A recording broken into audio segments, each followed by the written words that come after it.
La gang! Je suis tellement excitée de vous annoncer ça parce qu'on est rendu là. J'ai un Patreon maintenant. Oh my God, que je suis contente d'être rendue là, la gang. Vous voulez être mon Patreon, croyez-moi, parce que j'ai beaucoup d'épisodes d'avance. Le Patreon, il y a plusieurs différents échelons. En ce moment, il y a 4 échelons. Je ne vais pas trop vous les décrire parce que ça risque de changer, mais en gros, dépendamment des échelons, ça vous donne accès aux épisodes bien d'avance. Ça vous donne accès à des épisodes hors série, des épisodes qui vont jamais sortir nulle part parce que ça va nous mettre dans la merde, entre autres. J'ai aussi prévu de faire des épisodes plus éducatifs, que ça soit BDSM 101, 701. J'ai plein d'idées avec ça. Maintenant, en plus, sur Patreon, tu peux faire des lives. Fait que ça se peut, je commence à faire des lives au mois, aux 2 semaines. Il y a plein d'options avec ça. Puis il y a aussi des échelons qui te donnent accès gratuitement, si tu le veux, à mon OnlyFans. Fait que tu veux vraiment t'inscrire au Patreon, allez voir sur la page, vous allez voir les différents échelons, celui qui vous convient. Puis on se rejoint sur Patreon, la gang, j'en reviens pas. Si vous en avez jamais assez de filles de joie, c'est là que vous voulez être parce qu'il y a du stock, il y a du contenu, puis il y a plein d'affaires exclusives. On se voit sur Patreon, la gang. Ah! Bonjour et bienvenue à Filles de joie, le premier podcast au Québec. Je sais pas si vous voyez une différence aujourd'hui, mais je suis seule. C'est le premier épisode que je fais sans filles de joie invitées aujourd'hui. Oui, parce qu'on a eu des problèmes de booking, mais aussi parce que je trouvais ça vraiment pertinent d'être seule avec mon invité aujourd'hui. Mon invité était Mélodie Nelson. Pour ceux qui la connaissent, vous venez de comprendre la pertinence de cet épisode-là. Pour ceux qui la connaissent pas, vous allez avoir vraiment du fun à la découvrir. En fait, Mélodie Nelson est une personne que je me suis vraiment souvent fait comparer à parce qu'elle était escorte ouverte publiquement dans les médias dans les années 2000. Donc, elle a fait des entrevues partout. Elle a écrit des livres, dont son dernier ici. On va parler de ses livres, mais on va parler plein de choses. Puis je trouvais ça vraiment fascinant d'avoir un face-à-face, escorte du passé, escorte du présent, voir les ressemblances, les différences. On est d'accord sur plein de choses. Il y a des choses qu'on était en désaccord. C'est hyper pertinent, hyper humain, cette émission-là, de voir vraiment 2 escortes qui ont fait ça dans des temps tellement différents. Elle, c'était des annonces dans le journal. Tu sais, moi, c'est Instagram. C'était vraiment beau. J'avais vraiment hâte de la recevoir aujourd'hui. Elle va nous parler de tout, dont ses livres. Ici, le dernier. J'aurais aimé qu'on parle plus de ses livres, mais on en a quand même parlé. Je vous conseille énormément de la découvrir si vous ne la connaissez pas. Si vous ne la connaissez pas, vous êtes probablement très jeune parce que le monde la connaissait vraiment dans le temps. Donc, je suis vraiment contente de la recevoir aujourd'hui. Et cet épisode est une présentation de Eros et compagnie. Le code promo est Filles de joie 15. On s'en va à l'épisode.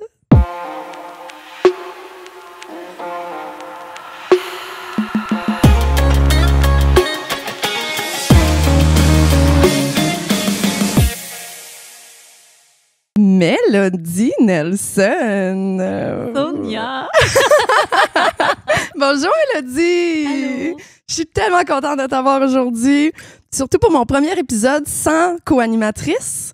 C'est vraiment spécial pour moi parce qu'on dirait que je suis seule de ma gang dans ce projet-là, mais je trouvais ça vraiment beau d'être avec toi toute seule aujourd'hui. Premièrement, ça fait un bout qu'on se parle. J'ai énormément d'admiration pour toi. Je vais essayer de pas trop le dire souvent dans ce podcast-là, mais ça va être tough parce que j'ai vraiment énormément d'admiration pour toi. Avant que... connu quand t'étais un emoji. Quoi? Non, t'étais pas un emoji, t'étais un dessin sur Facebook ou sur Insta, je m'en rappelle plus, parce qu'au début, tu montrais pas ton visage. Les premières fois qu'on s'est parlé... Arrête! Oui. Ça fait si longtemps que ça! Oh, Je pense wow! que ça date de 2016, 2017. Quand j'étais un dessin, c'est donc cute. Quand ça? T'as dit 2016? Je te dirais 2016 ou 2017. Ça fait tellement longtemps. Oh my God, c'était comme sur Twitter? Mais c'est ça que je me demande. Je me rappelle plus. En tout cas, c'était sur un réseau social. Un des réseaux sociaux. Hey, je viens d'en apprendre une. Je le savais pas. Aïe, aïe. Quand j'étais juste un cul. C'est ça. C'était vraiment ça. Tu sais, quand on cache notre face, c'est top de... Tu sais, les yeux, c'est vraiment le miroir de l'âme, là, tu sais. Fait que c'est sûr qu'il y a des beaux corps, mais c'est différent de voir le visage de quelqu'un. Je comprends énormément les filles qui le font pas, tu sais. Mais ça change vraiment de quoi quand tu vois le visage de quelqu'un, tu sais. Une connexion. C'est que ça. t'as pas nécessairement avec des fesses. Les C'est fesses, c'est ça, l'excitation, mais t'as pas le Mais moi, je rapprochement. connecte avec les fesses, là, mais c'est pas pareil parce qu'il y a une face l'autre bord. Là. C'est ça qui aide. Là. Est-ce que tu voudrais te présenter pour le monde qui te connaît pas avant qu'on parle de toutes sortes d'affaires puis personne ne comprenne rien? Avec Jean, ben moi, je suis... Est-ce que je te regarde? Oui, oui, oui, oui. Je sais jamais comment me présenter. Tu veux que je te présente? OK. OK. Ouais. OK. Mélodie Nelson, écrivaine, ancienne escorte, a étudié en bibliothéconomie. Ouais, C'est tough à termine dire. présentement. Oui. Oui. Sciences de l'information et bibliothéconomie. J'avais lu Histoire de l'art, ça se J'ai fait un peut-tu? certificat en histoire de l'art. OK. Après avoir étudié en littérature, c'était comme pour que j'aime à nouveau les études. OK. J'étais allée dans un domaine que je connaissais pas du tout. OK. Puis c'est quand je faisais en fait mon bac en littérature, c'est vraiment cliché là, que je suis devenue escorte. Fait que j'étais l'étudiante Ouais. qui recevait. Puis mes clients, quand ils venaient me voir, ils étaient vraiment contents quand je laissais traîner des cahiers. Parce que là, ça leur prouvait que j'étais vraiment, vraiment une étudiante. Ouais. Oh, c'est vraiment drôle. Mais t'aurais pu laisser traîner des cahiers, même si Je sais. quoi que ce soit, là.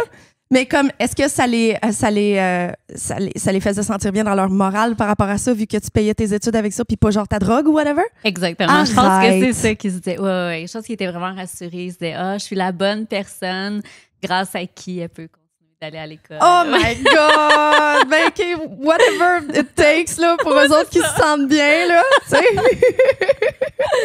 Oh my God. C'est ça. En fait, moi, je te connais parce que t'es dans les médias beaucoup, t'as fait plein d'entrevues, tu sais, t'étais comme, ben, selon ma perspective à moi, la première escorte publiquement ouverte par rapport à ça. T'as fait des entrevues, tu sais, je m'étais dit, j'allais pas dire cette phrase-là, même si je vais le dire pareil. T'étais escorte des médias avant que ça soit cool. Tu sais, d'une façon, tu comprends, quand mais c'est encore vraiment très peu accepté, mais dans ce temps-là, ça l'était encore moins. Mm-hmm. T'arrivais dans des entrevues fière d'être escorte, ouverte d'être escorte, quand tout le monde était contre ça. Mm-hmm. Puis ça, je trouve que ça prend un courage, une force incroyable d'avoir fait ça. T'sais, moi, je sais pas s'il y avait un précédent à toi, mais pour moi, t'es mon précédent. Tu comprends? J'ai déjà des frissons, c'est bon. Ça fait 5 minutes qu'on a commencé. Moi, Ça c'est pas les passe. frissons, moi, c'est les yeux. Là. J'ai comme, je t'écoute. Oh. Je sais pas. Mais c'est pour ça, Je vais pas que j'ai autant Mais de c'est vrai que c'est d'admiration. important. Hein? Puis C'est ça. je m'en rends compte de plus en plus, quand j'ai vieilli, des personnes qui m'ont précédée Ouais. et des personnes, justement, comme toi, qui continuent à en parler de manière très libre et assumée. Moi, je me rappelle d'une fille qui s'appelait Ariane de Valmont. Elle n'était pas publique, elle montrait pas son visage, mais au moins, je te dirais 2 ou 3 fois par année, elle écrivait des lettres ouvertes dans les journaux. OK. Puis c'était vraiment quelqu'un qui écrivait sa perception du travail, qui le défendait aussi. Puis ça m'est resté, puis je ne l'ai jamais rencontré. On s'est écrit après la publication d'Escorte, puis j'espérais tellement comme un jour la rencontrer. Mais en tout cas, j'ai pu lui dire merci, comme un peu tu le fais en même temps ici. Je suis vraiment contente. Mais c'est important qu'il y en aille avec nous, qu'on ne se sente pas seul dans ça. Ben, t'as pavé le chemin à plein de monde qui voudrait être ouverte par rapport à ça. Tu sais, je me fais dire ça. Je sais pas combien d'entrevues qu'on m'a parlé de toi, justement, comme exemple de quelqu'un qui l'a fait avant moi. Tu sais, à chaque mélodie au Sonia qui existe, on ouvre un petit peu plus les esprits de la culture québécoise par rapport à ce qu'on fait. Un métier de prostitution, adulte et consentant. Faut le dire parce qu'on n'est pas en train de parler d'exploitation sexuelle, etc. J'ai entendu des entrevues de toi. C'est un peu comme moi. Ils reviennent toujours à ce sujet-là comme si on représentait le trafic humain, là, mais ils sont pas capables de faire la part des choses puis de voir que c'est 2 choses complètement différentes. Fait que je suis sûre que tu as eu à te battre contre ça tout le temps, là, parce que c'est pas de ça que tu parles, tu sais. À un moment donné, en fait, j'ai arrêté de faire des entrevues, puis je les refusais parce que je trouvais ça trop lourd, je trouvais ça très dérangeant, ce genre de questions-là qui revenaient. Puis puis j'aimais pas ça non plus être ce que je trouvais être réduite à avoir été escorte, à avoir été dans l'industrie du sexe.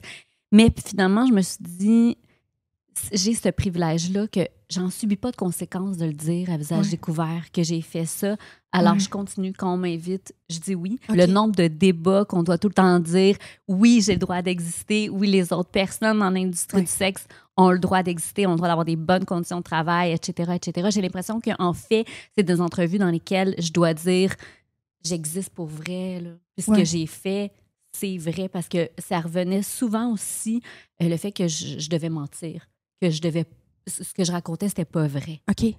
Je trouve ça totalement ridicule de nier notre droit à pratiquer le travail du sexe? le droit d'être dans l'industrie et aussi que c'était pas vrai. C'était impossible ce par quoi j'étais passée. Oui. Qu'est-ce qu'il disait qui n'était pas vrai? Il faut vraiment le mettre. Excuse-moi. Pas de problème. J'avoue. En fait, on me disait que j'inventais tout puis que je devais être dans un lobby pour essayer d'entraîner des filles dans un système d'exploitation. Ça allait aussi loin que ça. Après, quand j'écrivais, parce que je me suis dit, mon but, on n'en parle pas assez, fait que je vais écrire le plus possible dans le plus de médias différents sur le travail du sexe. Alors là, après, on me disait, elle écrit tellement sur ça, elle doit être sur les drogues, etc. Puis j'ai même pas argumenté contre ça parce que je veux pas justement qu'il y ait un stigma d'ajouter sur les consommateurs et les consommatrices de drogue aussi. Exactement. Mais on dirait qu'on nous accepte jamais comme on veut tout simplement se montrer puis être. C'est ça, c'est un peu touché justement de défendre ça, de dire, moi, je le fais par choix. Tu sais, juste dire, je suis normale, j'ai pas de problème de santé mentale, je suis pas dans la drogue, je suis aux études et je fais ça, fait que c'est correct. On dirait que parce qu'on dit ça de nous, on dirait qu'on discrimine tout le monde qui le fait pour d'autres raisons. Mais je pense que notre opinion de ça se rejoint à beaucoup de niveaux par rapport à ça. On a décidé d'en parler publiquement pour aider les autres aussi qui sont dans des situations plus précaires, qui ont autant le droit de faire ce métier-là, qui méritent les mêmes droits, les mêmes protections que n'importe quel emploi, n'importe quel métier que tu fais. Puis nous, on a juste la chance d'avoir un micro de temps en temps pour pouvoir en parler, mais on n'essaye pas de glamouriser ça. Ça, c'est une affaire qu'on se fait souvent reprocher aussi. On n'essaye pas d'entraîner le monde de faire ce métier-là. Au contraire, on dit tout le temps les mauvais côtés. Je sais que toi aussi, tu es très authentique dans ta façon d'en parler. Tu n'es pas en train de dire tout était beau, tout était rose. T'sais. Non, c'est ça qui m'énerve. Parce que quand on nous dit qu'on glamourise, est-ce que je peux avoir des exemples? Il n'y a jamais personne qui m'a donné d'exemple de qu'est-ce qui était glamour. Si on lit mes livres, on voit que, je veux dire, après un certain nombre de relations sexuelles, j'étais laide, mes cheveux étaient plats, mon teint était horrible, je me sentais seule aussi. Je veux dire, je sentais le sperme pour aller faire l'épicerie. Mais en parlant, en nous écoutant de plus en plus, j'ai l'impression aussi que les autres personnes qui sont pas bien, parce qu'il faut le dire, les parcours sont souvent très, très nuancés aussi, mais elles se donnent le droit de dire « je n'aime pas ça » ou « je n'aime pas telle partie de mon travail », parce que présentement, si ce qu'on présente, c'est tout le temps négatif, j'ai l'impression qu'il y en a beaucoup qui se sentent coupables de dire « oui, j'aime pas ça, ce que je fais ». Puis je veux pas qu'elles se sentent coupables, je veux qu'elles soient capables de le dire, puis de dire qu'est-ce qu'elles voudraient qu'il change aussi. Oui, le contraire est aussi vrai. On dirait que à cause de les fugueuses de ce monde ou ces émissions-là ou tout ce qui a passé dans les médias qui est sensationnaliste, qui est une réalité, mais qui est sensationnaliste, on dirait que nous, à cause de ça, on n'a pas le droit de dire « moi, j'aime ça, moi ça m'a apporté du bien dans la vie, ça m'a apporté telle chose ». J'ai l'impression aussi, là j'ai arrêté de le faire, mais ça fait des années que je fais des entrevues. Au début, on dirait que, étant donné que je suis devenue dans la vie publique un peu en même temps que fugueuse ou après, on parlait tellement de ce genre d'affaires-là qu'on dirait que j'essayais de surcompenser de l'autre côté en disant « regarde comment c'est beau ». Ensuite, j'ai trouvé mon authenticité là-dedans, etc. Mais on dirait qu'il faut montrer les deux côtés de la balance. Parce qu'en fait, il y en a plus que deux. C'est une multitude de facettes au travail et on oublie ça, on l'escamote beaucoup. Et ça, c'est quelque chose que je reproche beaucoup aux journalistes, c'est qu'ils ne se penchent pas sur des faits qui sont vérifiables. On le sait, l'industrie du sexe est fortement criminalisée, alors c'est difficile d'avoir des chiffres justes. Ce qu'on sait, par exemple, c'est que les chiffres qui sont tout le temps ramenés dans chacun des articles, dans chacune des émissions de télé, dès qu'on parle de l'industrie du sexe, ça va être le fameux âge d'entrée. Ça aussi, je suis sûre qu'on t'en a déjà parlé. Et ça, c'est factuel. On peut le voir, les deux études d'où ça vient, le fameux, la majorité des personnes qui deviennent escortes ont 14 ans, c'était des études sur des filles mineures. Alors, si tu prends 100 personnes qui ont commencé entre 13 et 17 ans, mais c'est sûr que l'âge d'entrée, ça va être en bas de 18. Mais c'est donc bien biaisé. Et c'est totalement biaisé. J'ai entendu aussi dans une entrevue, quelqu'un t'avait dit que la prostitution juvénile, c'est comme 40 ou 50 %. Tout de suite, tu l'as repris en disant ça, c'est faux. Mais t'es comme, mais c'est ça les chiffres qu'on a. En attendant, on peut sortir des études qui sont basées sur des données empiriques qui font du sens. Puis elles existent, ces études-là. Sont très il y en a aucune qu'on pourrait dire très justes parce que justement, sont difficiles à avoir les chiffres vu que c'est un milieu criminalisé. Mais il y en a tellement d'études sur le travail du sexe, puis on dirait qu'elles sont pas lues par les personnes après qui veulent avoir un opinion biaisée de ça. C'est ça? Oui, c'est ça. Je me rappelle, j'étais tellement fâchée. À un moment donné, j'avais fait une entrevue avec une escorte québécoise qui était enceinte. Puis, à la suite de la publication, c'était dans la partie tabloïd du Journal de Montréal, si je ne me trompe pas. Il y a une journaliste d'enquête de la presse qui avait juste écrit un commentaire comme « ça ne se peut pas ». Alors, encore une fois, c'est tout le temps nier l'expérience des autres. Ça se peut pas ce que je raconte. Oui, ça se peut pas une escorte enceinte qui fait ça de sa propre décision. Et j'ai dit, regarde, c'est tellement facile. Je veux dire, elle me cachait même pas son nom, l'escorte. Tu peux faire la recherche, tu peux la trouver sur Twitter, tu peux lui poser des questions en tout respect. C'est vraiment juste nier complètement. Et ça, je trouve ça m'a fait... Ça me fait encore très mal de voir que pour certaines personnes, on n'existe pas. Ça nuit au progrès comme ça n'a pas de sens. Tu sais, moi, je suis arrivée... On dirait que c'est ça. Ça fait longtemps que je fais ce métier-là, mais que j'ai l'opinion des monsieur, madame, tout le monde par rapport à ce métier-là, ça fait pas si longtemps. Ça fait juste quelques années. Tu sais, je suis quand même chanceuse dans ma bulle de Yes Men, de ceux qui m'écrivent des commentaires, c'est juste de l'amour la majorité du temps, mais je sais que c'est pas juste ça. Tu sais, dès que je fouille un petit peu plus loin, je le vois. En attendant, quand on me demande « Est-ce que tu vois un avancement? Est-ce que tu vois du progrès? » J'ai de la difficulté à répondre à ça. Toi, tu es là depuis vraiment plus longtemps que moi. Je me demandais si, depuis que toi, tu as commencé, est-ce que tu as vu un progrès au niveau soit de l'acceptation sociale? Politique, on le sait que ça avance moyen, là, ou pas pantoute, mais est-ce que tu vois un avancement au niveau de... par exemple, comment que les filles sont à l'aise de faire leur coming out à leur famille ou est-ce que tu vois que le stigma est réduit depuis ce temps-là? C'est tellement une bonne question. Je vois beaucoup d'avancées et de recul. C'est continuel. Autant au niveau de la politique que sociale. Je pense que les femmes dans l'industrie ont beaucoup de courage, se montrent beaucoup plus. On l'a vu aussi avec Juliette Langevin, la poète de Filles méchantes. Elle en parle dans ses poèmes, en entrevue aussi. Mais je sais pas, j'ai de la difficulté. J'ai l'impression qu'à chaque fois qu'il y a quelque chose d'autre sort, comme là, tantôt tu parlais de Fugueuse, il y a eu un balado aussi sur... Sugar Baby? Oui, Sugar Baby. Sugar Baby, la pire expérience de ma vie. Dès que c'est sorti, j'ai 3 Sugar Baby qui m'ont écrit et qui m'ont dit « Ma mère avait toujours accepté ce que je faisais, mais là, elle vient d'entendre ça, elle m'a appelé à minuit, elle panique, qu'est-ce que je peux lui dire? » Alors, c'est beaucoup, beaucoup avancé, recul. Ce que je vois, c'est que on a beaucoup plus de facilité à se regrouper, que ça soit, par exemple, dans des groupes de réseaux sociaux, ensemble. Ça, je pense que c'est une très, très belle avancée. C'est un cadeau. Moi, à l'époque, il y avait l'organisme Stella où je pouvais aller chercher déjà les condoms, etc. Encore, il existe encore. J'ai déjà été aussi intervenante sociale où là, je faisais des soupers.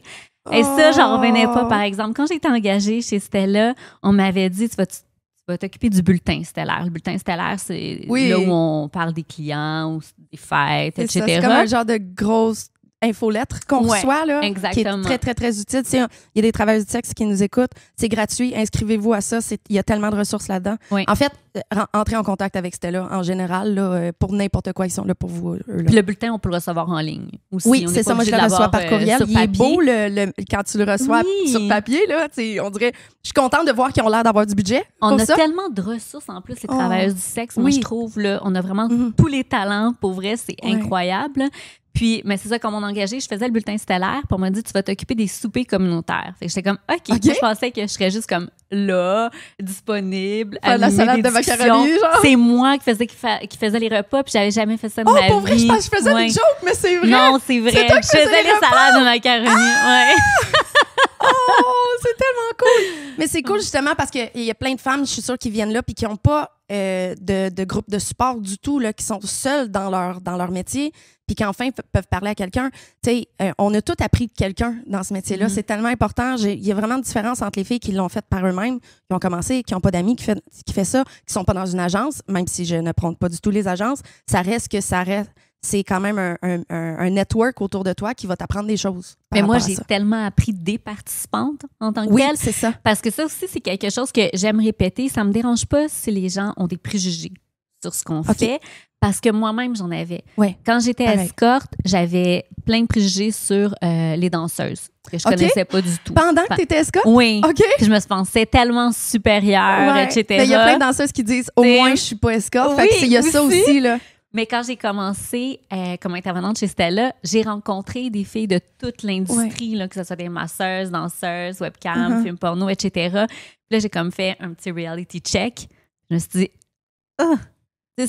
on est toutes humaines. Ouais. Il y a plein de façons d'être escorte, il y a plein de façons d'être danseuse, puis il n'y en a pas une meilleure qu'une autre. Faut se trouver. Tu sais, tantôt, tu parlais, j'ai réussi à être authentique dans tout ce qu'on projetait sur moi, dans tout ce que je voulais être. Mais être dans l'industrie, c'est ça aussi. Ouais. C'est vraiment tout le temps incessant de se trouver, de se retrouver. Parce que c'est facile de se perdre. Je pense que c'est facile de se perdre pour plein de raisons. Ouais. Puis aussi de tout le temps penser à ses limites. Nos limites peuvent changer aussi à travers Moi, les nos limites sur mon site web expériences, là. changent. À chaque mois, je fais un update à peu près. Là, Ah, c'est donc bien même intéressant. après autant d'années. Là, C'est quoi tes nouvelles limites? Ben, dans les grosses limites qui ont changé dans la dernière année, je te dirais les roleplay. Je fais plus de roleplay. Juste parce que je suis tannée. C'est vraiment ça. On dirait que je les ai tellement faites que je suis blasée. Aussi, OK, je vais le dire. Le dernier roleplay que j'ai fait me stressait tellement parce que ça faisait un bout que j'en avais pas fait, puis c'était quand même un roleplay intense. Mais la base de ça était le classique, là, entrevue d'embauche, que je veux donc bien la job, là, tu vois, genre. Puis j'étais bien stressée, habillée comme pour mon entrevue d'embauche, puis tout. Le client, il sort de la salle de bain. Puis j'étais tellement stressée que j'ai fait « Bonjour, monsieur, mon nom est... » Puis j'ai dit mon vrai nom. Oh! J'ai dit mon vrai nom. Sous l'effet du stress. Sous l'effet du stress. Puis là, j'essaie de cacher ça dans ta face. Tu sais, je sais pas comment j'ai réussi, là, mais tu sais, lui, il devait penser que j'avais créé un nom pour mon rôle. Ça m'a sûrement sauvée, mais j'en reviens pas que j'ai fait ça. C'est le stress qui a fait ça. Puis là, j'ai fait, OK, clairement, tout le stress que j'ai vécu avant pour le préparer.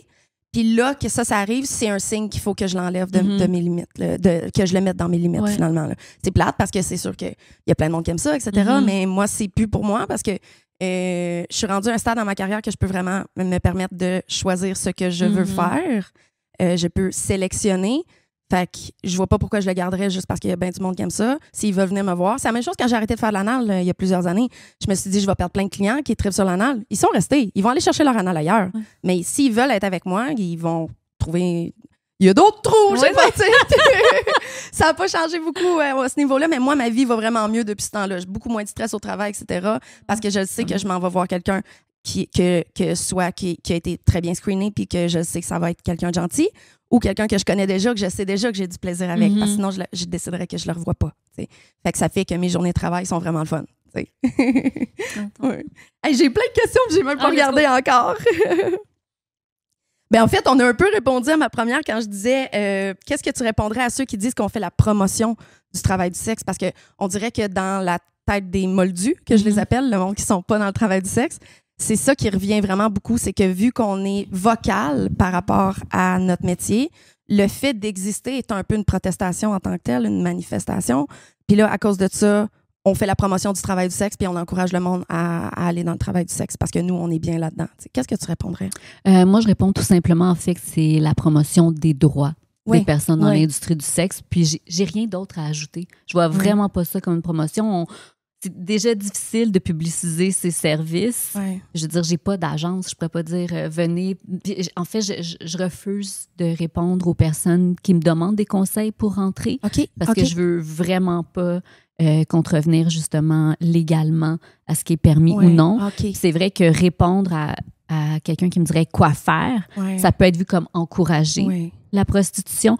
Alors, je les réfère à des organismes, que ce soit en Estrie, à Montréal ou à Québec. OK, c'est bon ça. C'est vrai que la ligne est mince au niveau de la loi par rapport à ça, c'est qu'on dirait qu'on les aide à faire ça. En attendant, moi, ça m'est arrivé d'en aider je faisais du mentoring, là, mais parce que c'est des gens qui ont déjà l'idée, qui vont le faire avec ou sans les conseils que je vais leur donner, mais si je peux les éviter de faire les erreurs que j'ai faites, ils vont le faire de toute façon. C'est comme ça que je le vois, fait que j'en ai aidé en mentorat quelques-unes. Mais tu l'as dit, c'est t'as aidé, puis en fait, c'est de l'aide. Ça serait de l'aide, puis ça serait beaucoup plus... En fait, je comprends même pas que ça soit illégal d'en parler avec autant de détails, puis ça serait quoi nos conseils? Parce que ce qui fonctionne pour nous ne fonctionnerait pas nécessairement pour quelqu'un d'autre. Comme l'agence pour laquelle je travaillais, moi, j'étais bien, ça ne veut pas dire que toutes les filles étaient bien aussi. 100%. Mais quand on parle réellement de nos expériences en les détaillant, ça peut aider. Puis, il y a plein de choses qui sont tues. Comme quelqu'un m'a déjà demandé, est-ce que c'est normal que pour une entrevue d'embauche dans une agence, je doive coucher avec le boss? Oh! Mais non, c'est pas normal. C'est tellement commun, ça. Oui. La réponse, si on n'en parle c'est pas, non. Non. S'il te paye puis t'es à l'aise puis c'est pas un prérequis au travail, on dirait que je mets une petite nuance là. Je sais pas si t'es d'accord avec moi, mais tu sais, s'il te paye, c'est comme si c'était un client. En attendant, faut pas que ça soit un prérequis au travail, tu sais. Mais encore là, il y a vraiment... T'es pas d'accord avec moi, hein? Mais au niveau personnel, je trouve que si j'étais boss, jamais je coucherais avec des employés. Ouais. Là. D'habitude, ce qu'ils font, les agences qui ont de la morale, puis sont rares, puis encore là, ils n'ont pas de morale à d'autres niveaux, c'est d'envoyer un de leurs bons réguliers en premier à la fille, puis qu'après avoir des commentaires de la fille. C'est vraiment une façon plus saine de le faire. Là. Parce qu'en attendant de coucher avec ton boss, même si ton travail, c'est de coucher avec du monde... Moi, je me sentirais pas bien après. Non, je me demanderais, ça serait quoi les attentes. C'est ça, tu as l'impression qu'il faut que tu le fasses. Ouais. J'ai entendu des histoires d'horreur c'est des pimps, les propriétaires d'agences. Moi, je leur mets l'étiquette de pimp parce que c'est vraiment ça. Mais encore là, ça, moi, j'aime bien le travail de l'universitaire Chris Burkert. Okay. Elle écrit sur les proxénètes. Et oui, les personnes qui ont des agences, c'est des proxénètes. Mais là, il faut amener... la nuance entre proxénète avec coercition ou sans coercition. Oui. Quand c'est avec coercition, oui, ils vont t'obliger. Si c'est sans coercition, mais c'est un environnement de travail. Si tu décides si ça te va ou non, est-ce que les conditions sont adéquates, etc. Est-ce qu'il y a du respect de part et d'autre? Je te dirais que j'étais pour certaines agences à Montréal pendant un bout, avant qu'on me raconte des histoires incroyables que clairement je peux pas raconter, là. Mais...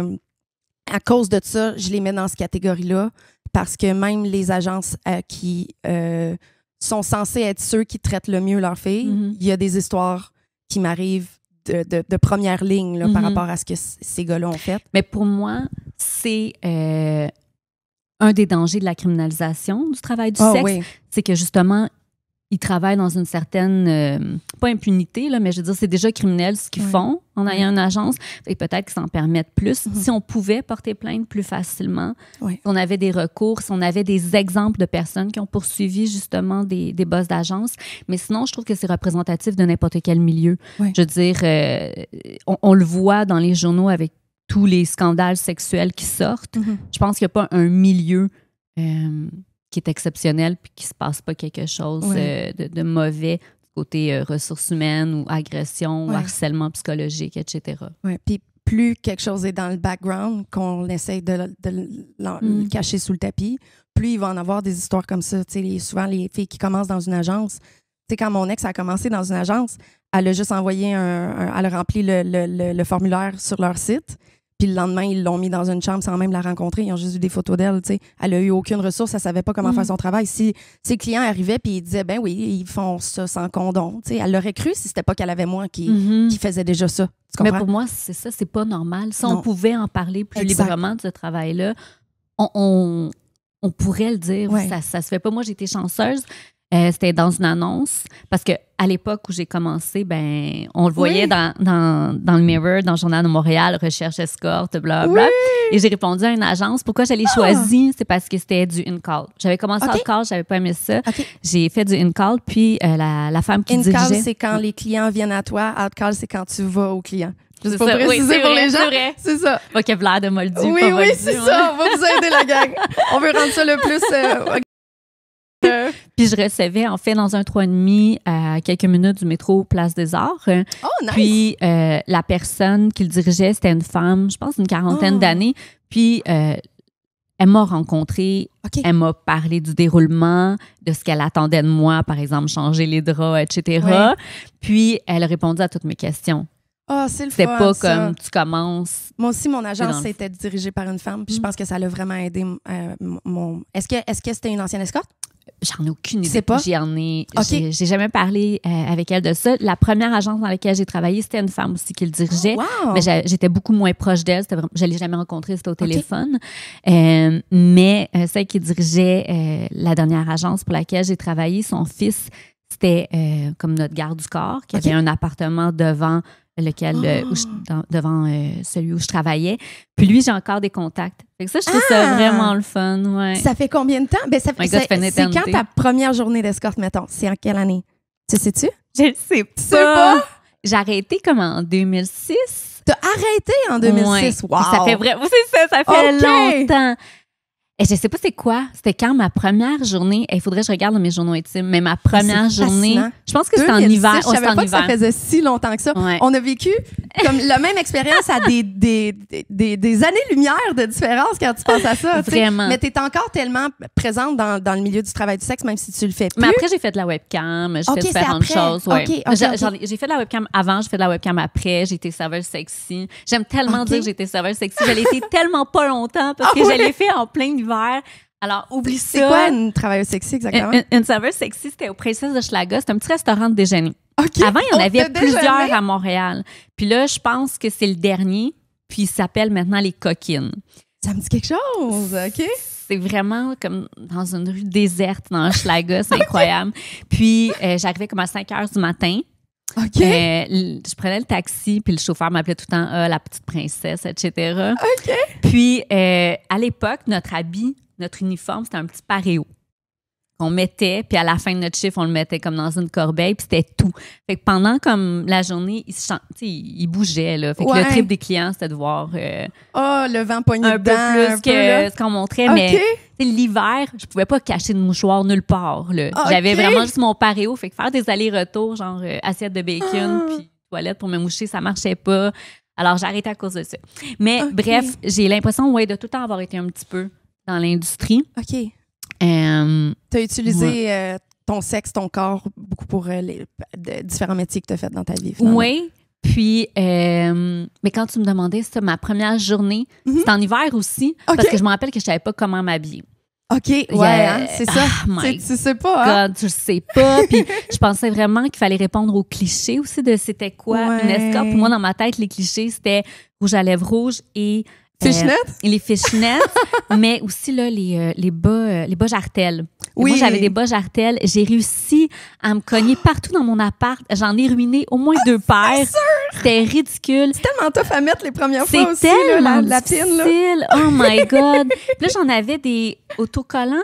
Je sais pas, auto-adhésifs, je sais pas. C'est des Stays Up, mais en français, ça doit être ça. Mais ils staysaient pas up, là. Oh my God, c'était ridicule. C'était vraiment ridicule. J'ai tout le temps été un peu comme dilettante dans tout ce que je fais dans la vie. Là, j'étais vraiment escorte dilettante. Là. Mais bon.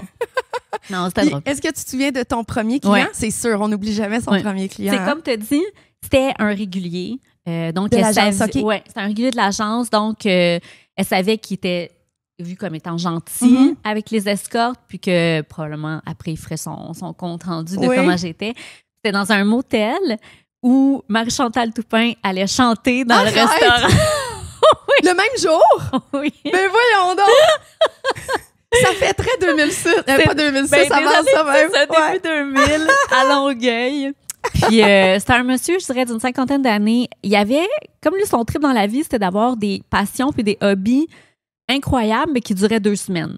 Fait qu'il s'ennuyait beaucoup, beaucoup, beaucoup, tout le temps. Là, il était dans sa passe après avoir aimé le didgeridoo. C'est un instrument de musique. Je me rappelle juste du didgeridoo, mais il a tout fait. OK. Vraiment, un passionné. Un passionné. À un moment donné, c'était les oiseaux. Il me parlait des graines qu'il utilisait pour les oiseaux, quelle sorte d'oiseaux ça attirait, etc. Puis, il était gentil. Les conversations qu'on peut avoir avec des clients my God, avant, mais surtout après le service. Là, des fois, on peut même pas croire à ça. L'autre fois, j'en revenais pas. J'avais passé 45 minutes à parler de la parfaite outil de cuisine pour faire des œufs brouillés parfaits. Là.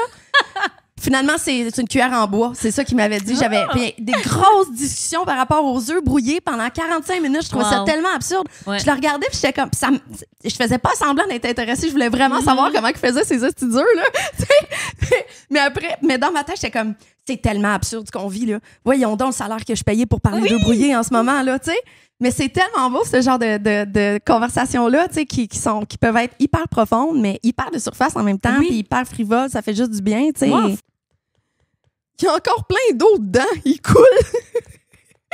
Le jouet a bu mon Eros et compagnie, fier partenaire de ma masturbation quotidienne. Vous le reconnaissez, celui-là. C'est sûr que vous le reconnaissez. C'est le Womanizer, mais ce n'est pas n'importe quel Womanizer. C'est le Womanizer d'Eros.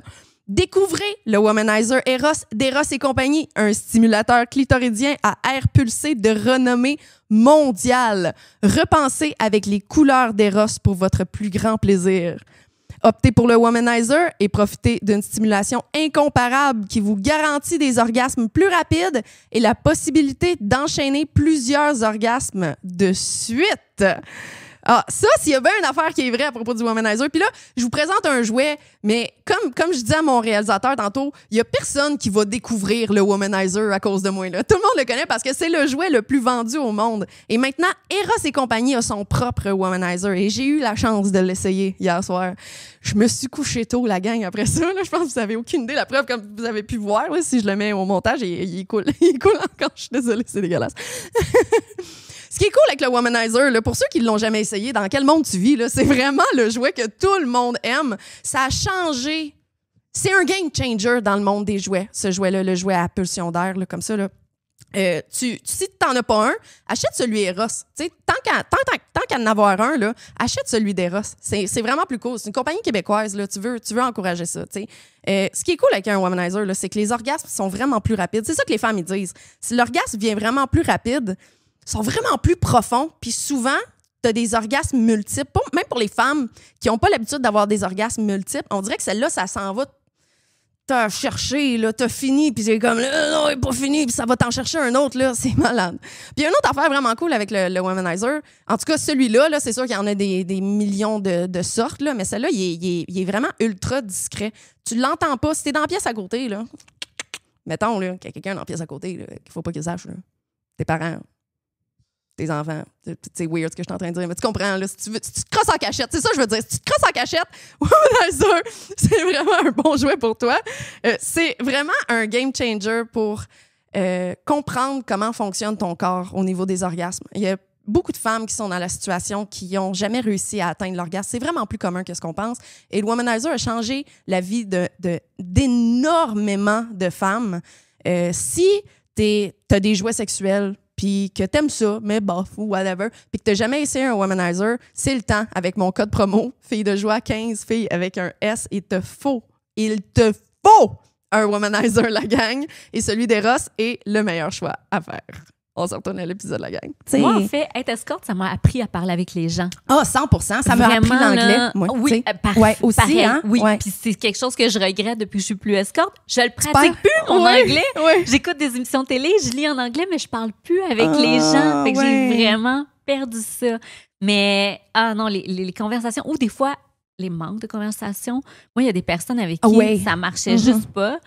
Mais, tu sais, le sexe, c'était bon, mais après... Ils te feedent pas du tout dans la conversation, là? Oui. Puis dans ce temps-là, je savais juste pas quoi parler. Ou moi, à cette époque-là, bon, je savais pas cuisiner, je buvais pas. Fait que, tu sais, déjà, il y a comme plein de sujets de conversation qui marchent pas. Puis je me rappelle, j'étais avec un sommelier, puis là, il voulait me parler de vin, mais je connaissais tellement rien. Je savais que vin blanc existait, vin rouge existait, c'est tout. Fait que tu es au lit, t'es comme, oh my God, il reviendra plus jamais me voir, c'est sûr. Dans ce temps-là, moi, je pose plein de questions pour justement connaître le sujet, mais aussi pas montrer à quel point je m'y connais pas.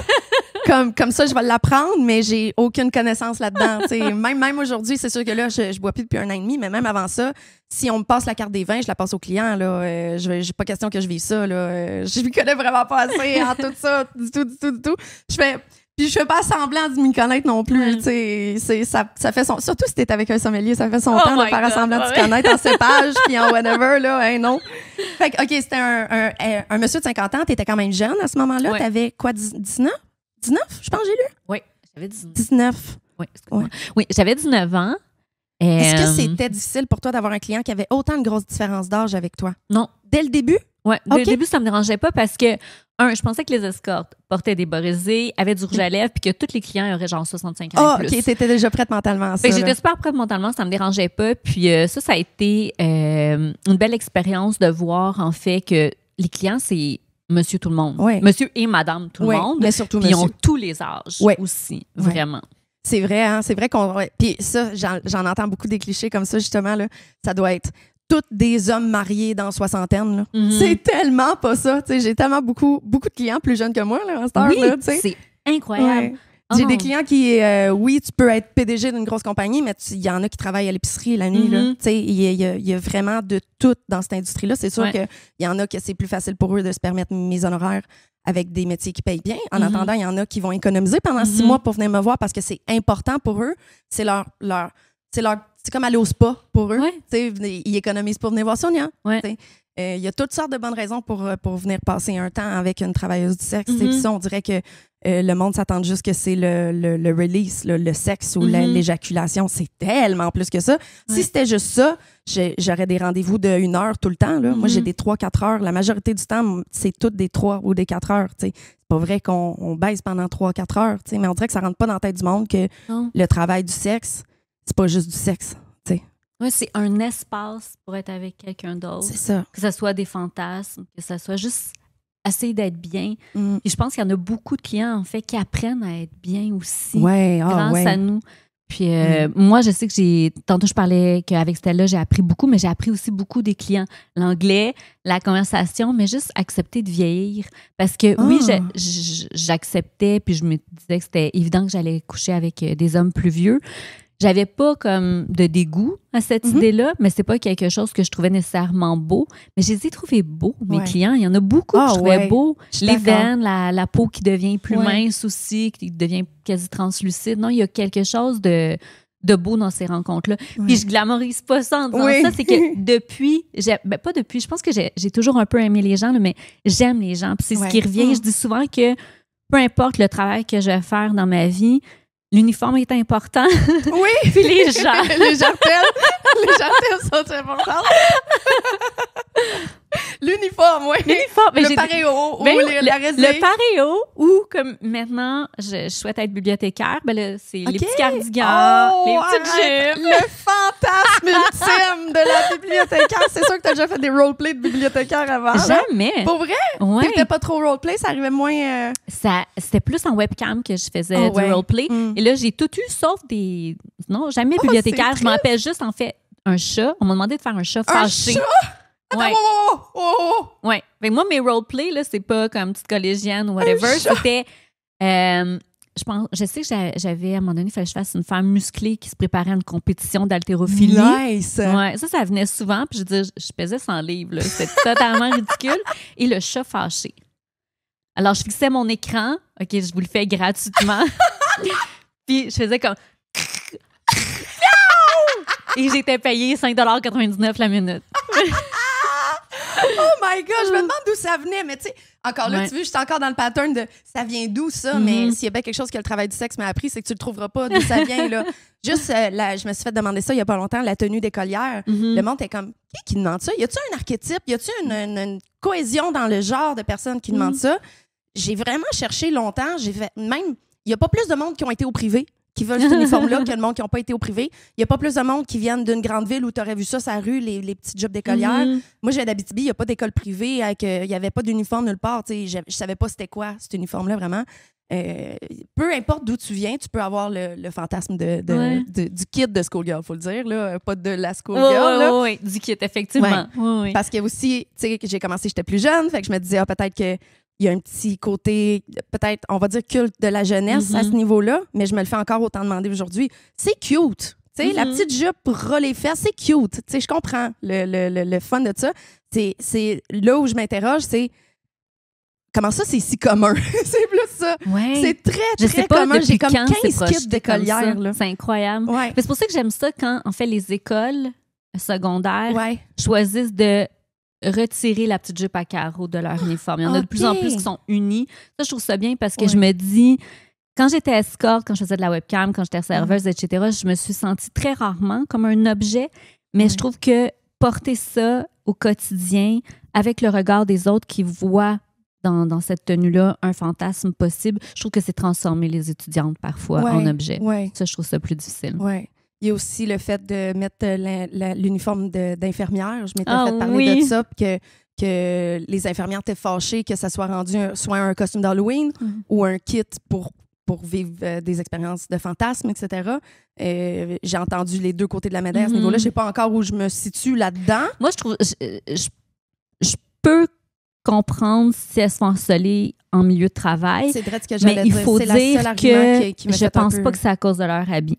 Et ça, j'ai déjà lu des études parce par rapport rapport pas cet habit-là, à... de toute façon. Non, là. c'est ça, Ils ont exactement. des scrubs. C'est un travail comme les chauffeurs de taxi aussi, comme les travailleurs du sexe où il y a du harcèlement, il y a des touchés qui sont pas consentis et c'est pas à cause de l'uniforme. Ça devrait être inacceptable comme infirmière de se faire agresser, comme travailleuse du sexe aussi. Je veux dire, c'est illégal pour tout le monde. On est des humaines, on n'est pas justement des poubelles à foutre comme des personnes ont déjà dit. Moi, je considère, par exemple, que de protester contre l'uniforme sexy d'infirmière, c'est comme de dire que être travailleuse du sexe, c'est dégueulasse. Fait que je veux pas être rattachée à quelque chose de sexy. Mais bon. Je comprends. Je suis chrétienne, je juge pas. Oui. Je comprends totalement. Mélodie, tu as été dans les médias beaucoup depuis un bout. T'sais. Ça a dû être tellement confrontant. Puis je pars de mon expérience personnelle en 2021 que j'ai fait mon première entrevue. C'était pas le même monde. Puis même là, j'avais l'impression que c'était moi contre la société. D'une façon, fallait que je sois tellement sûre de mon message et ce que j'apporte avant de subir les jugements des autres, les commentaires des autres, que ce soit en ligne ou que ce soit les gens qui me passaient en entrevue. J'en ai eu de ça aussi à TV. T'sais. C'est particulier parce que je pense que ça aussi, tu as dû le vivre en face de toi. Quand ils essayent de te mettre dans une petite case, quand ils essayent de te montrer ou de te rabaisser d'une certaine façon, les journalistes vont être comme ça, mais dans tes messages privés, ils vont être autrement. Et il y a beaucoup de gens de l'industrie du spectacle qui vont nous écrire, qui vont nous dire « Ah, blablabla, t'es cute, est-ce que tu voudrais venir prendre un café, un verre avec moi? » Mais que dans leur vie extérieure, jamais ils vont être des alliés. Non, exactement. Puis ils pensent qu'on s'en parle pas. Je veux dire, le nombre de captures d'écran que mes amis m'envoient. Non. On sait tout le monde sait tout.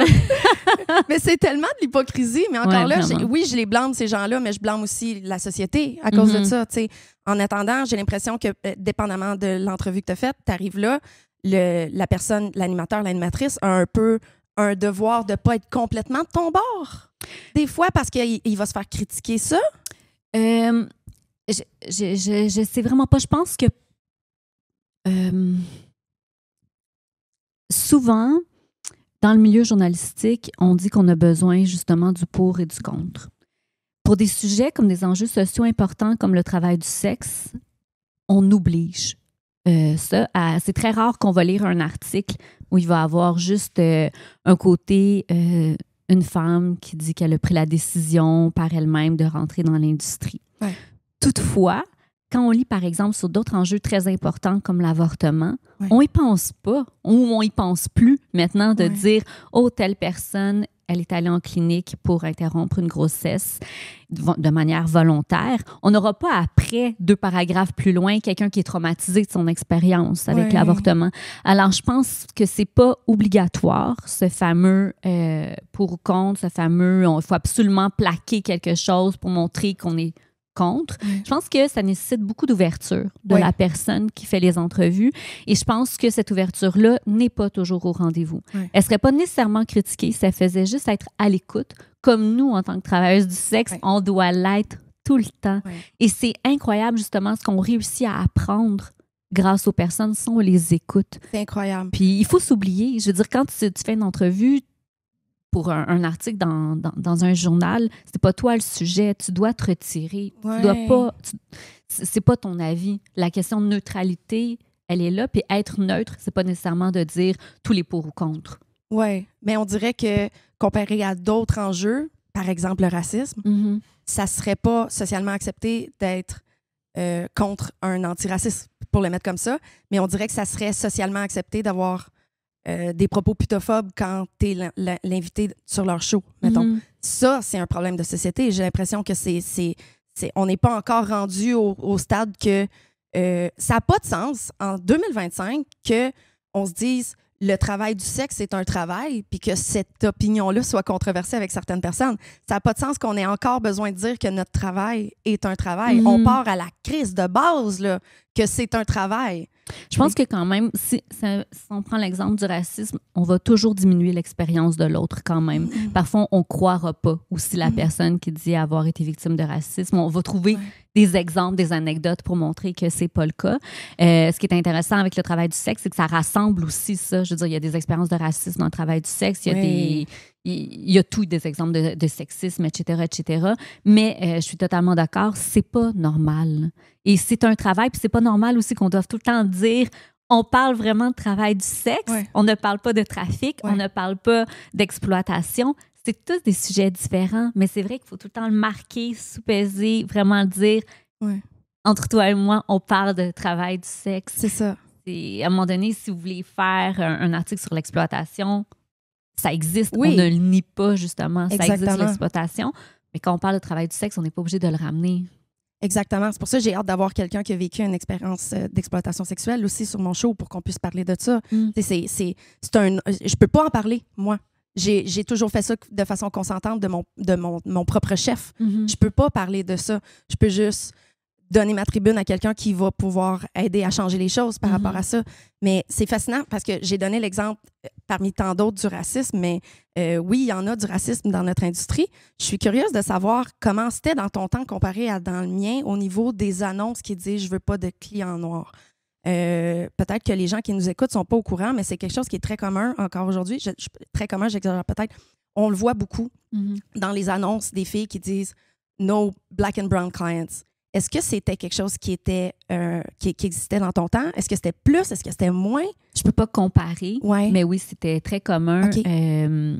Les annonces étaient rares, les personnes qui le faisaient de manière indépendante, ou en tout cas, j'avais pas accès nécessairement au site des filles qui le faisaient de manière indépendante. À l'époque, j'avais même pas Internet chez moi. J'étais vraiment hippie, là. J'allais prendre mes courriels à l'école.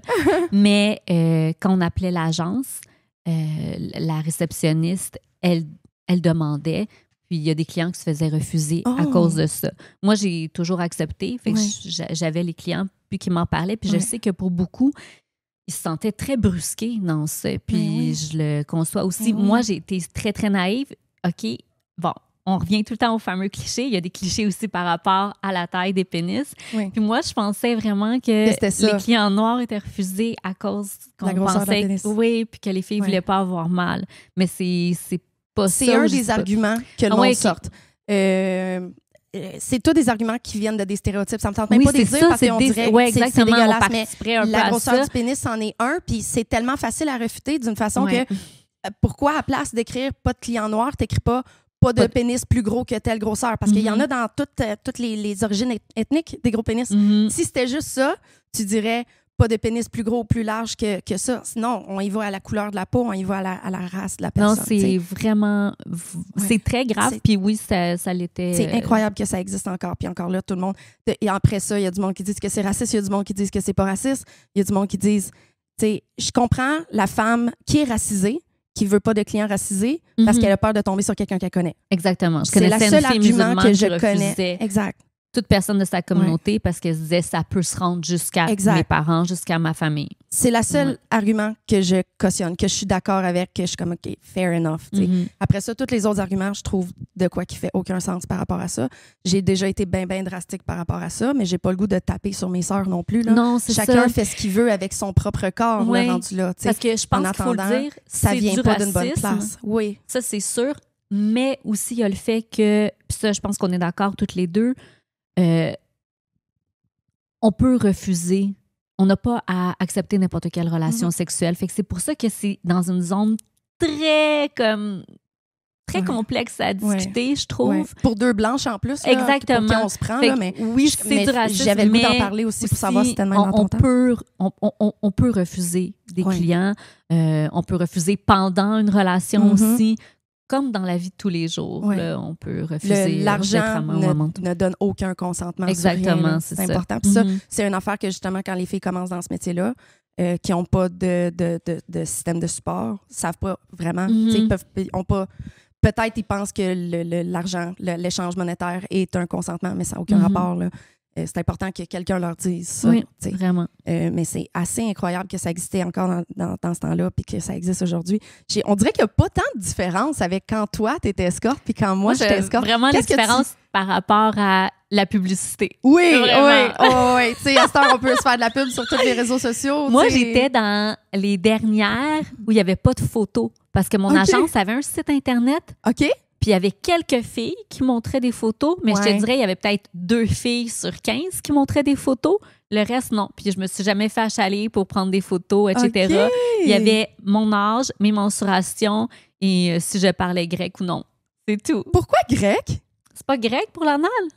Oh! Ouais. Je pensais vraiment que tu parlais grec. Non. Mon équipe est toute grecque ici, puis c'est moi qui leur ai appris. C'est moi qui leur ai appris qu'est-ce que ça veut dire aller aux îles grecques. C'est faire de l'anal, tout le monde. C'est le mot qu'on utilise, c'est do you do Greek, you don't do J'ai Greek. comme Mais fait, oh my parler God, est-ce que je grec, me suis trompée? mais c'est la ça, première que fois que blague. j'entends dire parler Ouais. grec. Je C'était pensais speak peut-être que Greek. ton agence Non. était Non! gérée par des Grecs, genre, là. C'est vraiment drôle. Je sais pas d'où ça vient, ça, le fait qu'on appelle ça du grec. Je sais qu'on essaye tout le temps d'éviter les mots, puis on a un mot spécial pour tout. Ben, je pense que c'est à cause des relations entre mentors et les plus jeunes qui datent, ouais. Dans le temps de Je suis pas bonne, moi, pour les l'ancienne dates, mais Grèce. historiquement, là. OK! Hey, je vais pense faire vraiment des que c'est à recherches cause de là-dessus. ça. C'est vraiment fascinant, l'origine de ça. OK. Fait qu'au moins, dans ton temps, il y avait de l'anal. Dans mon temps, il y en a encore. OK? Déjà en partant, il y avait ça. Mais c'est ça, au niveau de la pub. Moi, j'imagine le gars qui répond au téléphone de l'agence qui doit tout le temps décrire les filles à tous les jours. C'est drôle parce que hier, j'ai rencontré quelqu'un qui me dit dans le temps, c'est ça que je faisais. J'étais le chauffeur. Mhm. Fait que je répondais au téléphone des fois.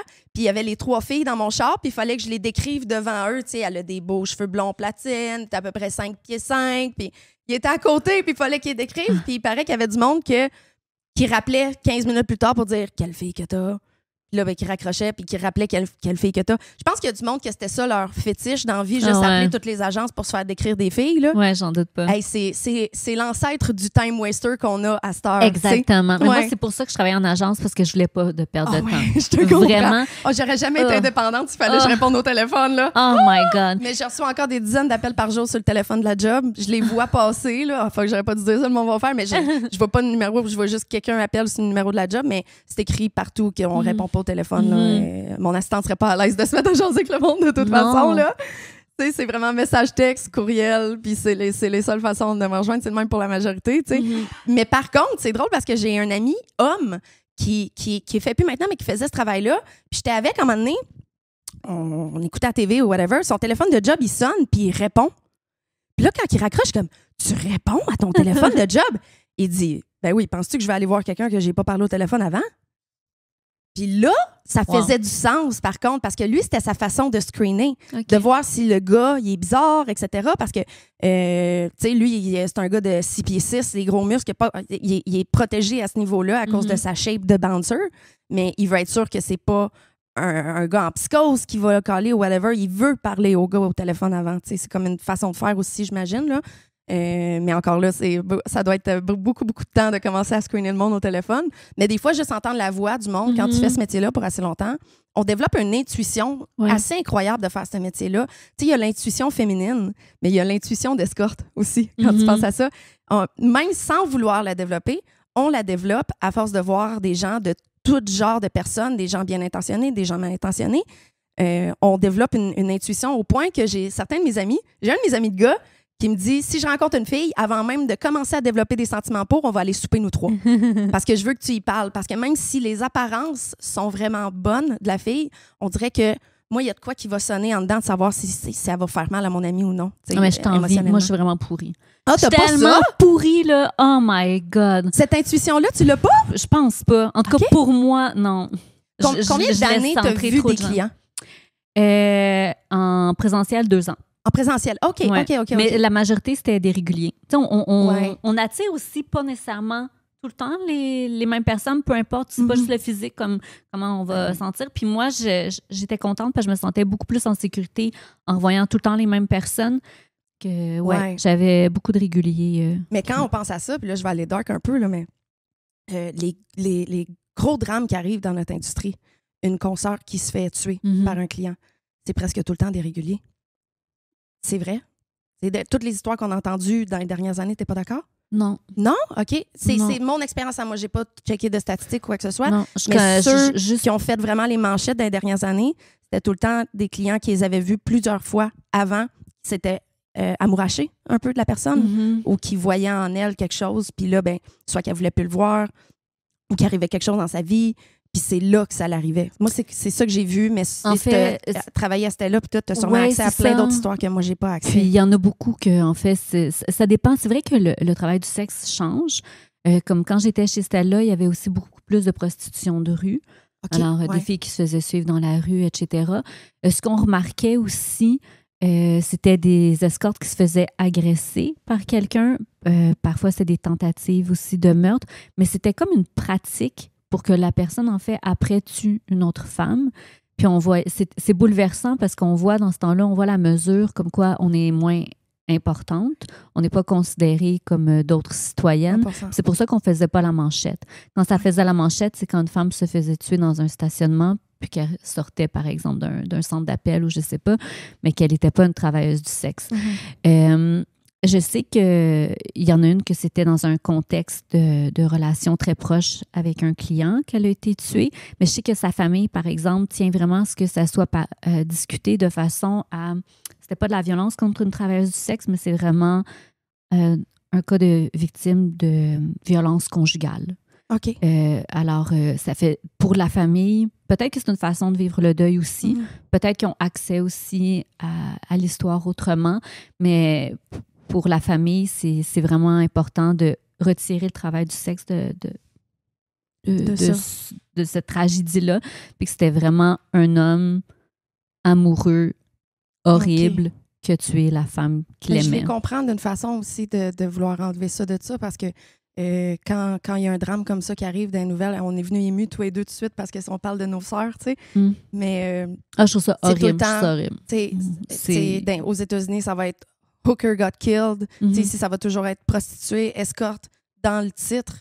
Mais ces femmes-là sont tellement plus que ça. Ou le vrai nom est révélé. Moi, je me rappelle, aux États-Unis, une des manchettes qui m'avait fait le plus réagir, c'était le meurtre d'une de nos consoeurs et l'image qui avait été choisie. Parce qu'en fait, il y a certains de ses habits qui ont été retrouvés dans un terrain vague proche d'une plage. Et ce qu'il avait choisi comme image pour illustrer l'article, c'était la plage, un bikini, un bas de bikini, puis des traces d'une voiture qui passait dessus. Et ce traitement-là est tellement violent. Ouais. Mais je m'explique pas qu'on en vienne à être violent envers une femme, qu'elle soit travailleuse du sexe ou non. Je comprends pas non plus que ça soit acceptable pour certaines personnes de dire que ça fait partie de notre travail. Oui, non, exactement. Ça fait pas partie de notre travail de recevoir des agresseurs, ça fait pas partie de notre travail de se sentir menacé et d'être tué. J'imagine qu'il y a bien du monde que c'est ça qu'ils se disent, elle l'a un peu cherché. J'imagine. Ça fait aucun sens. Puis c'est pour ça que des Robert Pickton de ce monde, ça a pris tellement de temps. Robert Pickton étant un tueur en série en Vancouver qui a tué des dizaines et des dizaines de femmes, majoritairement des travailleuses du sexe. Et il y avait une travailleuse du sexe qui l'avait dénoncé. Oui, puis parce que c'était une travailleuse du sexe qui usait de drogue, elle n'a pas été prise au sérieux, puis elle aurait sauvé des dizaines de femmes si on l'avait écoutée. Puis c'est vraiment commun. Aux États-Unis, il y en a tellement des histoires de même, le Green River Killer, tu sais, qui pensaient rendre service à la société en tuant. C'est ça, parce qu'on est des sous-femmes, on est des sous-humains. C'est moins grave que nous, on meurt. Puis ça me... J'ai même pas de mots. C'est pour des affaires de même que je fais ce que je fais. Tout ça, là, c'est pour ça. Ouais. Ça n'a aucun sens qu'on nous considère comme moins qu'une femme quand on a juste choisi un travail qui implique du sexe. C'est-tu assez basique, merci? Oui. C'est juste ça. Qu'est-ce que ça change? Il est où le problème dans le travail du sexe? C'est l'échange d'argent. On dirait que dans la tête de certaines personnes, ça change totalement la nature de ce que c'est. Et je comprends pas. Oui, c'est une position très vulnérable pour nous, pour quiconque qui se met tout nu, qui reçoit des gens qui connaissent pas nécessairement. C'est une position très vulnérable, mais on n'accueille aucune violence dans ça. Ça fait pas partie d'une relation sexuelle consentie, d'une relation sexuelle normale. J'aime pas parler de normalité parce qu'avec ce travail-là, on voit qu'il n'y en a pas de normalité. Exact. Il y a tellement de choses possibles, mais ça en fait pas partie. Puis je trouve qu'il y a... j'ai pas de mots pour ça parce que je pense aux personnes dans l'industrie, mais je pense juste aux femmes en général, comme tout ce qu'on leur fait subir, puis qu'on on décide d'oublier, on décide de diminuer ça, de trouver des excuses aux agresseurs. Puis plus la loi va nous ostraciser, puis plus la société va nous ostraciser, plus ça va arriver des affaires de même. Oui. C'est une question de temps. Je t'ai entendu dire quelque chose dans une entrevue qui m'a touchée parce que moi aussi, j'ai déjà dit quelque chose comme ça. On dirait qu'on en parle juste quand il y a un drame incroyable qui arrive dans les nouvelles. On m'a déjà demandé c'est quand tu passes à Tout le monde en parle. J'ai fait, moi, je veux pas y aller à Tout le monde en parle parce que je sais qu'est-ce qui va arriver avant qui m'appelle pour aller à Tout le monde en parle. Et ça va être un drame énorme que quelqu'un s'est fait tuer, je le sais. Moi, quand il y en a une travailleuse du sexe qui meurt, j'ai des journalistes qui m'écrivent et qui me demandent de réagir. Et encore là, cette réaction-là, je la trouve très difficile à saisir, mais souvent, dans les courriels qui me sont envoyés, on va me tutoyer. Quand on ne me connaît pas du tout. Ouais, et ça, c'est des subtilités de même qui en moi, c'est disent des long, subtilités qui me dérangent beaucoup et je réponds en vous voyant, le ou la journaliste. Et parfois, la personne s'excuse puis se rend compte. Ben oui. Ça fait pas... C'est tellement puissant comme subtilité quand tu penses à ça. C'est la même chose que mon assistante. Elle se fait souvent dire quand elle répond au courriel qu'elle écrit bien. T'es vraiment bonne pour t'exprimer, t'écris vraiment bien. C'est quoi tu t'attends? Je l'ai engagée pour faire mon administration. Tu sais, c'est sûr qu'elle va être bonne là-dedans. Ou que moi, je m'exprime donc bien. On dirait, c'est dans le compliment. C'est un complimarde. Oui, de toute façon, exactement. Ça prouve que tu avais des présuppositions par rapport à ça, puis que tu es surpris que t'es bonne pour crosser, mais t'es capable de parler. Je suis capable de me servir de ma bouche pour d'autres choses. C'est assez incroyable, hein? C'est fou à quel point que le temps passe vite. Puis j'ai tellement de belles questions que je voulais te poser. Là. En fait, pour revenir à tes entrevues, parce que c'est ça que je voulais te poser comme question. Tu en as fait beaucoup, tu sais, puis c'est ça. Peut-être même aussi à une époque où les esprits étaient moins ouverts. Est-ce que tu as un exemple d'une entrevue vraiment putophobe que tu as eue? Ben, en fait, pour mon dernier livre, La mécanique des désirs, récemment? Oui, récemment. Oui, c'est ça, c'est étrange, c'est vraiment très récent. J'avais été invitée à en discuter dans une émission de radio. Et l'animatrice, malheureusement, elle avait la COVID. Alors, c'est pas l'animatrice habituelle qui m'a interviewée, c'est une de ses collègues. Et déjà en partant, il n'y avait aucune discussion sur la littérature. C'était vraiment une discussion sur pour, contre. Est-ce que vous êtes d'accord avec tel criminologue qui assène ça, etc. Je trouvais ça elle n'était pas préparée. Je l'ai écouté cette entrevue-là aujourd'hui. Elle n'était pas préparée, ça paraissait. Elle n'était pas préparée, puis des fois, je repense à qu'est-ce que j'aurais pu dire. J'aurais pu être tout simplement dans le refus. J'aurais pu refuser de répondre à ces questions. Ce que j'ai reçu comme retour après, c'est que j'avais gardé mon calme, puis que ça, c'était positif. Puis ça, je me dis, c'est bon, je trouve que ça en montre beaucoup plus sur soi-même quand on est dans le préjugé, dans les stéréotypes, dans la haine de l'autre. La pute fâchée, là. Je veux dire pour l'animatrice, en fait. Pour quiconque nous diminue, je trouve que ça en montre beaucoup plus sur eux que sur nous. Ça ne m'appartient pas, leur jugement. Sinon, à mes débuts, honnêtement, mais c'est un peu comme pour le travail. Je nie pas que j'ai vécu des histoires, des expériences qui étaient moins plaisantes que d'autres, mais j'oublie vite, moi, ce qui est négatif. Alors, tant mieux. J'ai pas d'exemple d'entrevue que c'était vraiment mal passé. Je suis contente de savoir qu'il n'y en a pas une qui t'a vraiment traumatisée ou que tu es sortie de là en doutant un peu de ton... Parce que c'est un choix. C'est une décision. C'est vrai, t'aimes mieux le mot décision. Tu vois, je me suis préparée pour cette entrevue-là. T'es bonne dans par cœur. Non, mais c'est parce que je suis tellement fan de toi. Ça a l'air au bout. J'ai lu tellement de choses que t'as faites cette semaine, là.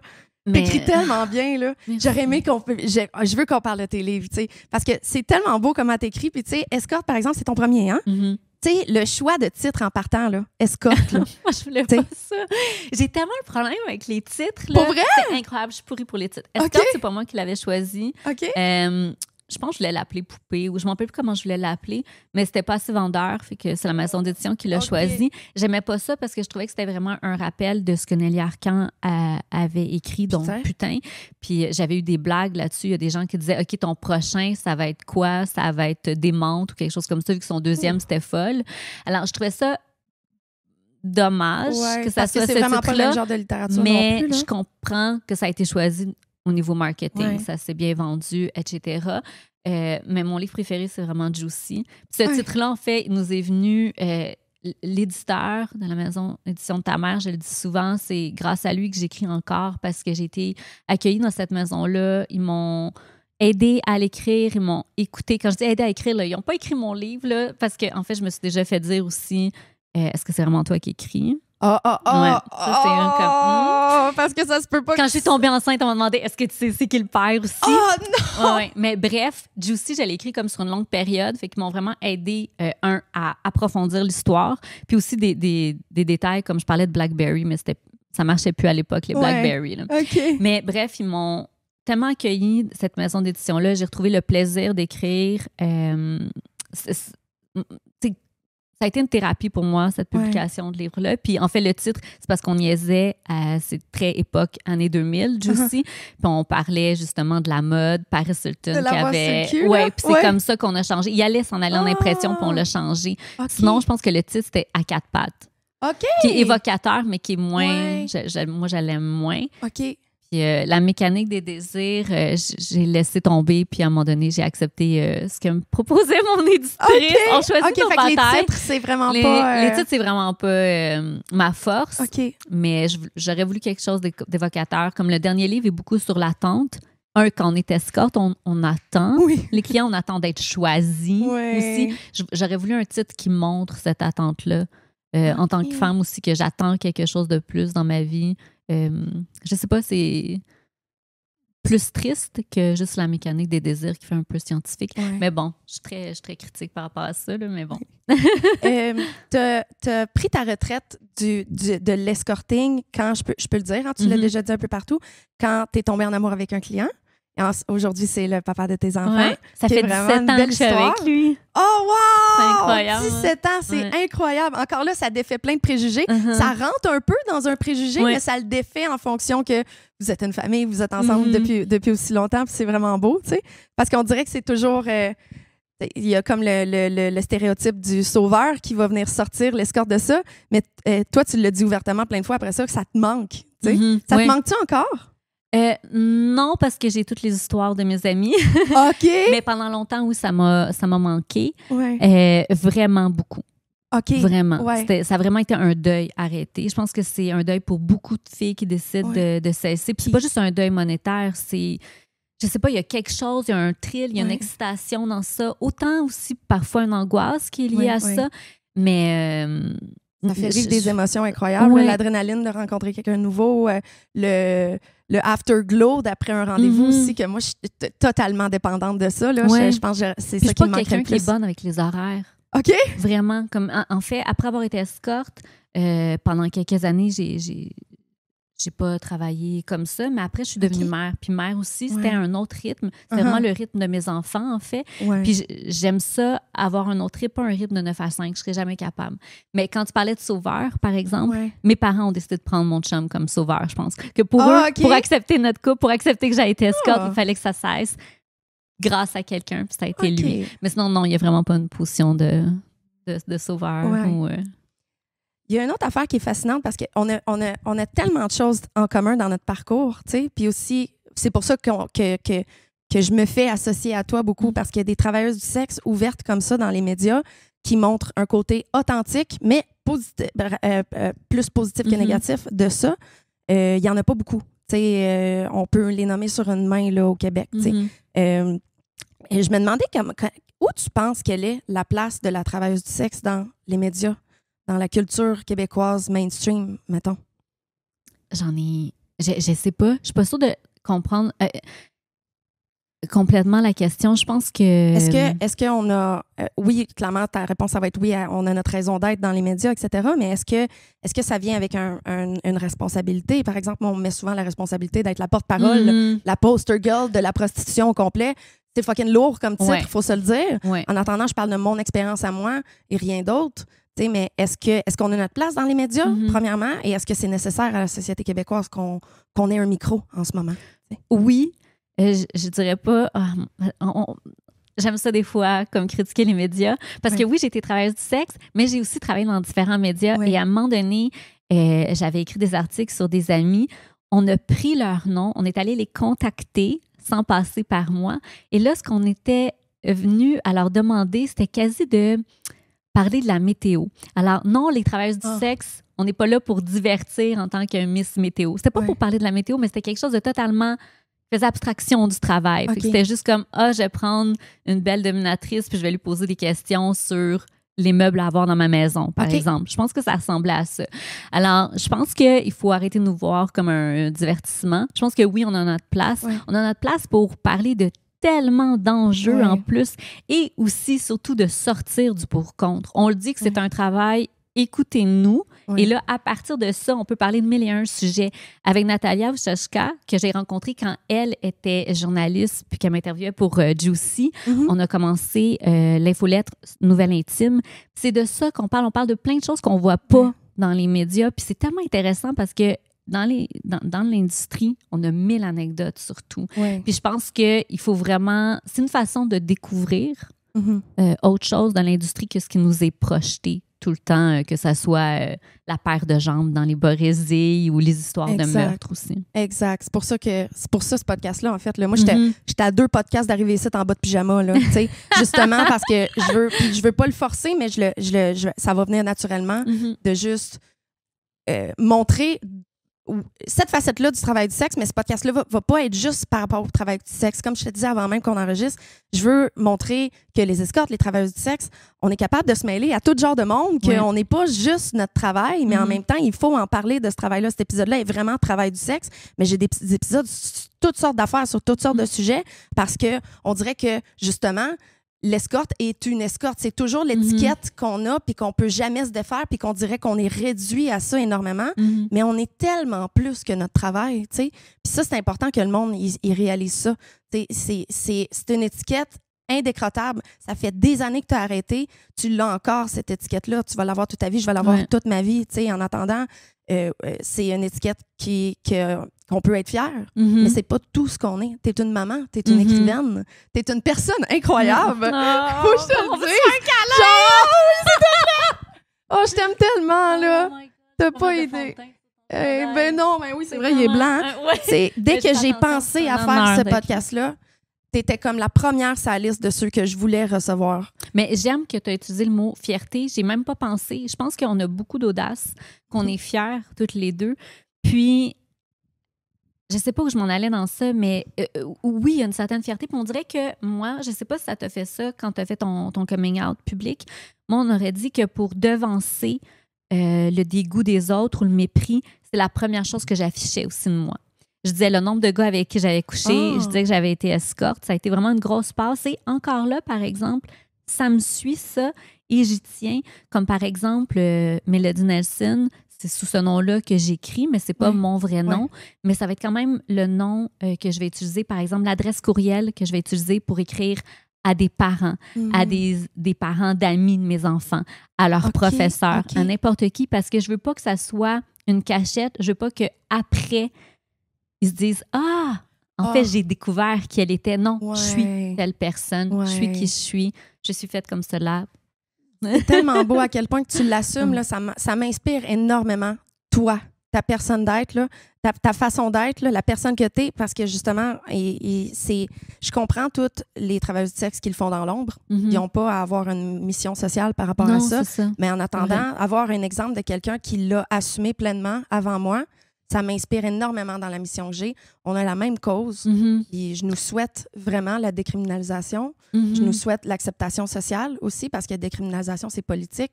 C'est pas ma mission. Stella fait vraiment une belle job avec ça.